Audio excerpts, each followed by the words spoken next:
मैं यहां नौकरी करने नहीं आया हूं, कतई नहीं। मैं यहां पे इस बात के लिए आया हूं कि अगर वो करेगा तो भुगतेगा भी फिर, और इसीलिए मैं यहां पे आया हूं कि हम लोग उससे लड़ेंगे।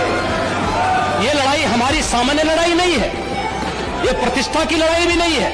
मुझे प्रतिष्ठा प्राप्त करनी होती है तो मुझसे से ज्यादा प्रतिष्ठा अपने मठ में मिल जाती है, कोई आवश्यकता नहीं मेरे लिए। आपको बुलडोजर से डर लगता है, लेकिन